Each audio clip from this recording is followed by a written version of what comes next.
계속해서 스가랴 말씀을 묵상하고 있습니다. 스가랴 12장에서도 메시아의 고난을 예고하는 장면이 이제 예언이 되었었다면, 오늘 우리가 읽은 이 13장의 말씀도 그 고난을 통해서 임하는 거룩함과 정결함 그리고 회복을 말씀해 주게 됩니다.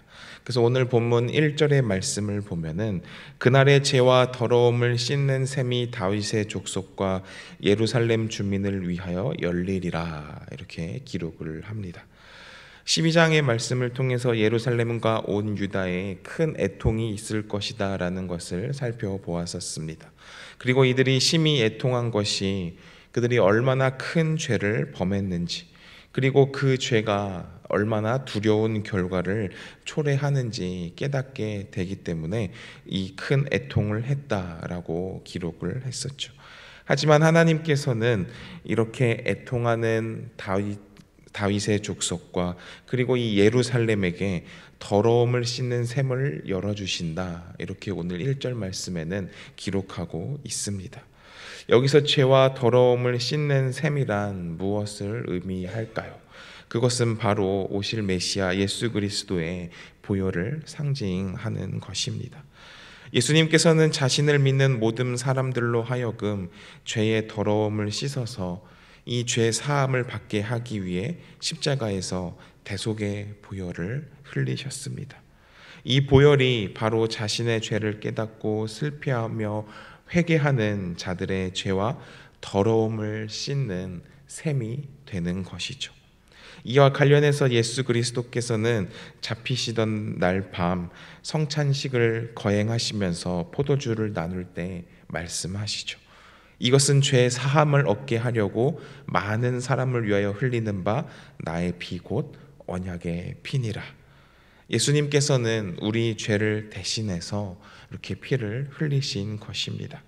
그리고 이 보혈로 인해서 우리는 죄 씻음을 받을 수 있는 자격이 주어진 것이죠. 오늘 본문에서도 이 길이 다윗의 족속과 그리고 예루살렘 주민에게 열릴 것이다, 이렇게 기록을 하면서 회복의 메시지를 선포하고 있는 것입니다. 그리고 이어서 2절의 말씀을 보면 그날에 내가 우상의 이름을 이 땅에서 끊어서 기억도 되지 못하게 할 것이며 거짓 선지자와 더러운 귀신을 이 땅에서 떠나게 할 것이다 라고 기록하고 있습니다.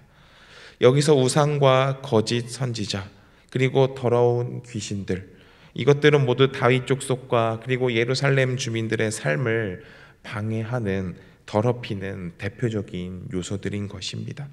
그러므로 하나님께서는 거룩함을 원하시는 백성들에게 이렇게 악한 것들을 근절하고 떠나게 해주신다, 이렇게 약속하고 계시는 것이죠. 그렇다면 이스라엘 땅에서 우상의 이름을 끊고 그리고 거짓 선지자와 더러운 귀신을 이 땅에서 떠나게 한다는 것은 무엇을 의미하는 것일까요? 단순히 눈에 보이는 우상을 제거하고 없애버린다는 그 의미의 표현에서 끝나는 것이 아니라는 것을 우리는 바라보아야 합니다. 우상이 무엇입니까? 우상은 일반적으로 우상이다라고 하면 어떠한 형상을 지닌 것으로 신처럼 숭배하는 대상을 말합니다. 그러나 이 우상의 본질은 그것이 아니라는 거죠. 우상은 이 본질의 탐욕 때문에 하나님이 아닌 것을 하나님처럼 섬기는 것을 이야기하는 것입니다. 따라서 탐욕으로 말미암아 하나님이 아닌 어떤 것을 마치 하나님처럼 추구하고 그리고 그것을 내가 그렇게 의지한다면 그것이 눈에 보이는 것이든 눈에 보이지 않는 것이든 우상이 된다는 것입니다. 하지만 오늘 이 본문의 말씀을 보면 하나님께서는 이런 수많은 우상들 그리고 그 이름들을 하나도 남김없이 다 끊어서 없앨 것이다, 이렇게 말씀하시죠. 특히 이 구절을 원문으로 바라보면 다시는 이라는 표현을 쓰면서 다시는 우상의 이름이 기억도 되지 못하게 할 것이다 라는 이 강력한 표현으로 우상의 이름이 이 하나님의 백성들 중에서는 두 번 다시 기억되지 못하게 하실 것이다, 이렇게 하나님의 단호한 의지를 반영하게 되는 것입니다. 그리고 심지어 3절의 말씀을 보면 죄와 더러움을 씻는 셈이 열리는 날에는 이 다윗의 족속과 그리고 예루살렘 주민의 땅에서 이 우상을 근절시키는 것은 물론이고 거짓 선지자와 그리고 더러운 영들도 그 땅에서 전부 떠나게 하심으로써 그 땅을 정결하게 성결하게 할 것이다 라고 말씀하십니다.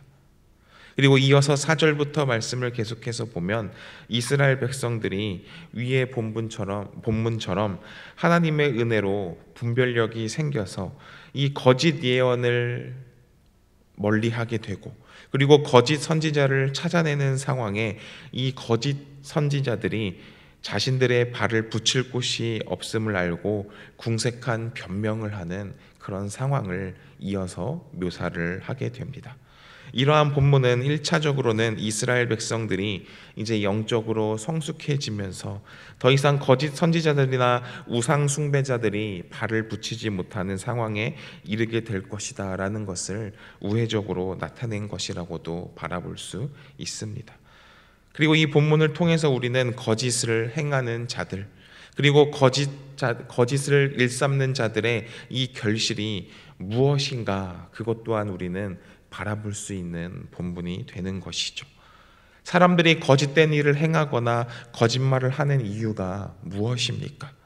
그것은 그렇게 함으로써 자기들이 현실에서 노력하거나 수고하지 않아도 어떠한 이익을 얻을 수 있을 것이라 여기기 때문에 거짓 행동, 거짓말을 일삼는다는 것이죠.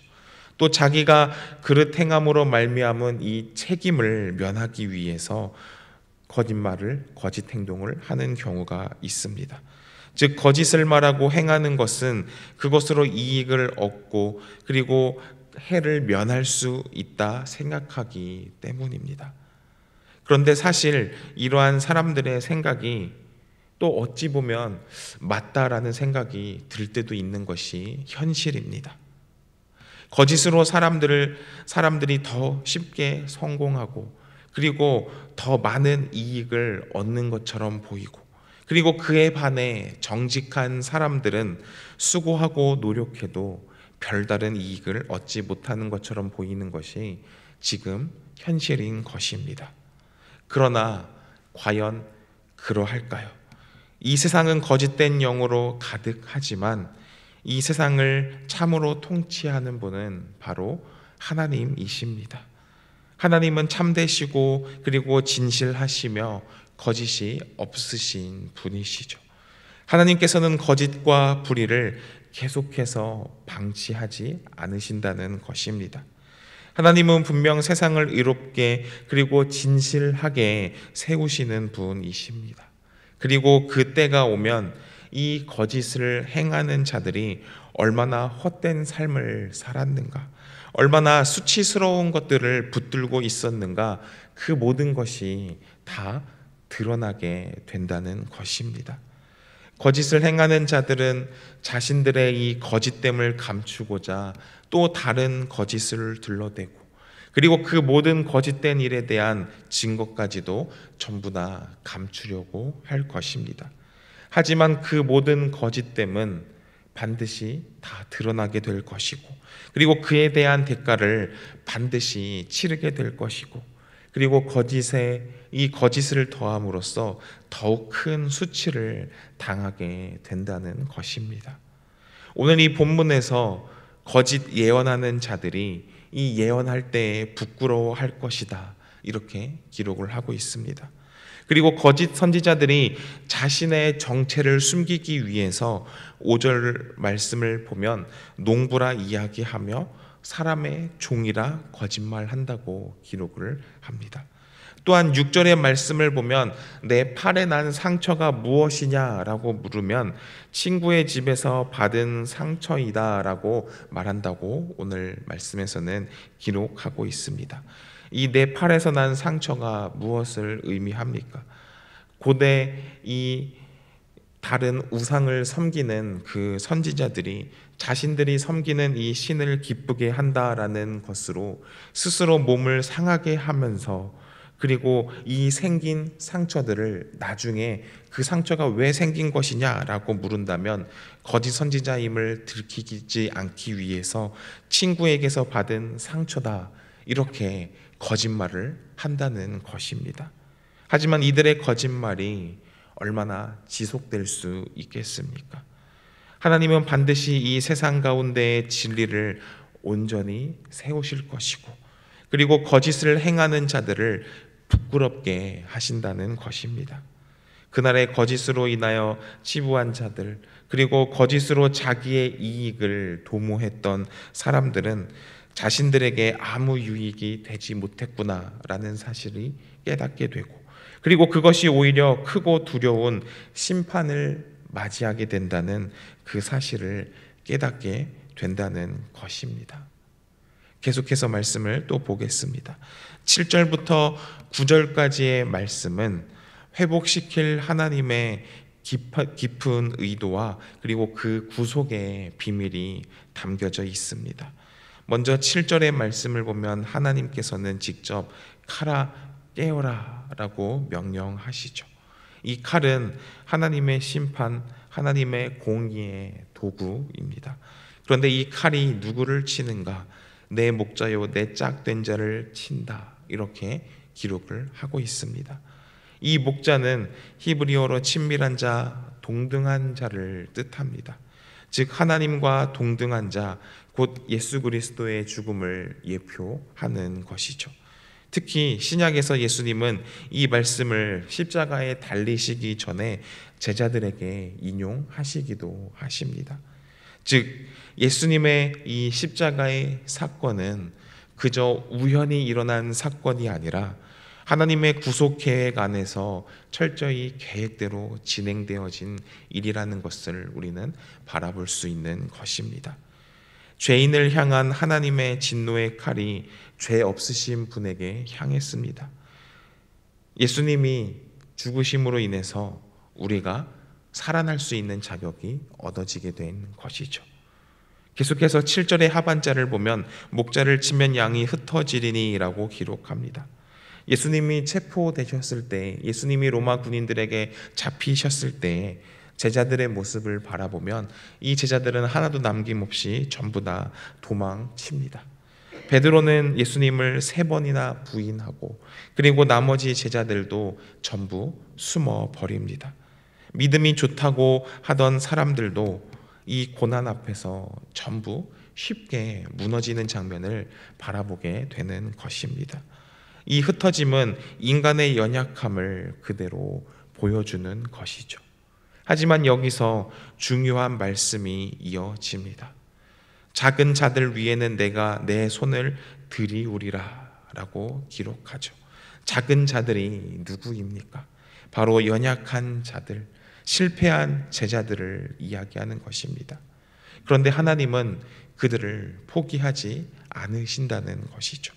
내 손을 들이우리라 라는 이 말은 내 손을 얹어서 친히 보호하겠다라는 말씀인 것입니다. 즉 다시 회복시켜 주시겠다는 의미인 것입니다. 예수님은 부활 후에 흩어졌던 제자들을 다시 불러 모으셨습니다. 실패한 자들을 회복시키는 은혜, 바로 그것이 복음인 것입니다. 9절의 말씀을 보면 내가 그 3분의 1을 불 가운데에 던져 은같이 연단하며 금같이 시험할 것이라 라고 기록합니다. 여기서 시험한다는 것은 증명한다는 말로써 그가 참으로 금인지 아닌지 증명하시겠다는 것이죠. 그리고 불은 환난과 시련의 불을 이야기합니다. 결국 오늘 말씀은 하나님께서 구원의 은총을 베푸실 남은 자들을 시련의 불을 통해서 연단하시고, 그리고 그들이 참된 성도인 것을 증명시키겠다라고 말씀하시는 것입니다. 우리는 여기서 하나님의 구원의 은총을 베푸신 자들을 불로 연단하신다라는 이 사실을 주목해야 합니다.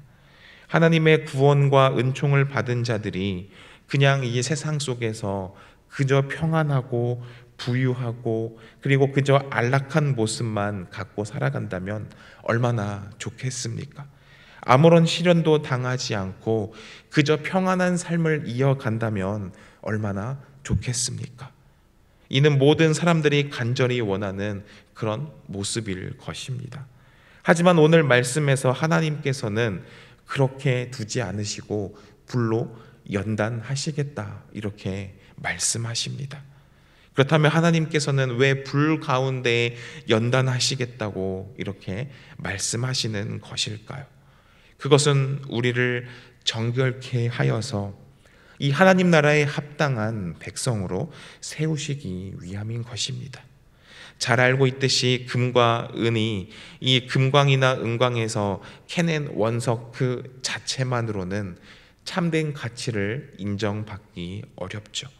하지만 이것이 금이 뜨거운 불에 연단되었을 때에 그때 비로소 가치가 드러나게 되는 것입니다. 하나님께서 구원의 은총을 베풀시기로 하시고 또 성령을 통해서 거듭나게 하신 우리도 마찬가지인 것입니다.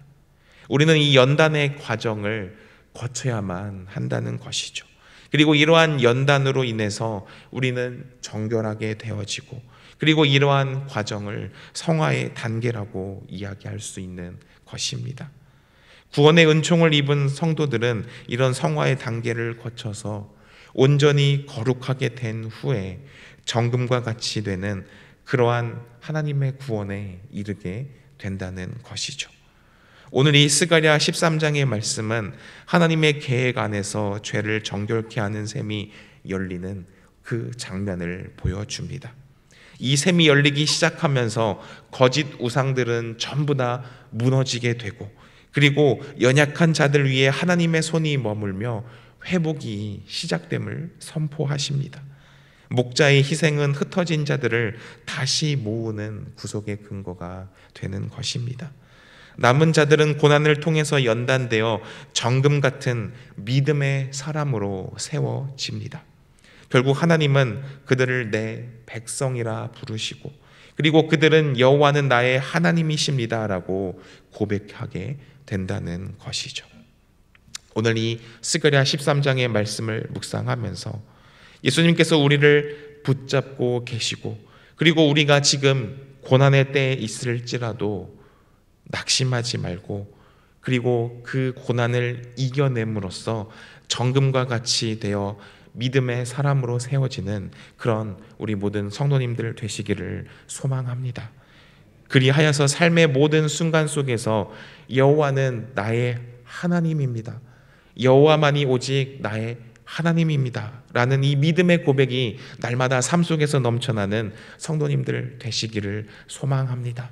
그리하여서 그 하나님을 우리 하나님이라 고백하고 그리고 세상에 아직 이 하나님을 알지 못하는 사람들에게 나아가서 이 복음의 소식을 이 여호와 하나님을 전하며 살아가는 그런 성도님들 되시기를 소망합니다.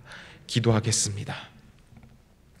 하나님 아버지, 오늘 이 시간 스가랴 13장의 말씀을 바라보면서 하나님께서 회복시켜 주실 이 은혜의 말씀을 다시 한번 묵상합니다. 하나님 아버지, 우리가 지금 고난의 길을 걷고 있을지라 할지라도 그것으로 인해서 낭망하고 슬퍼하고 한탄하며 그저 그 자리에 주저앉는 것이 아니라 이 고난이 나를 연단시키는 과정이라 생각하고 주님 앞에 더욱더 믿음으로 나아오는 그런 우리가 될 수 있도록 주여 붙잡아 주시옵소서. 우리가 이 연단의 과정을 승리하여서 정말 우리가 온전한 믿음의 사람으로 설 수 있도록 주님 붙잡아 주시옵소서. 우리가 힘들고 어렵다고 낭망하지 않고 우리가 주님이 주시는 이 사랑을 붙들고 이 소망을 붙들고 날마다 살아가는 그러한 주님의 성도들 되게 하여 주시옵소서. 그리고 또한 이 놀라운 소식을 우리만 간직하는 것이 아니라 이 세상 밖으로 나아가서 아직 하나님의 그 말씀을 전해 듣지 못한 많은 이들에게도 이 복음의 소식을 전하며 살아가는 주님의 백성들 되게 하여 주시옵소서. 그리하여서 주님이 우리를 바라보실 때 기쁘도다 잘했다 충성된 종아라고 칭찬받으며 또한 우리도 주님을 바라보며 여호와 하나님은 나의 하나님입니다라고 고백하는 주님의 백성들 되게 하여 주시옵소서. 감사드리며 예수 그리스도 이름으로 기도합니다. 아멘.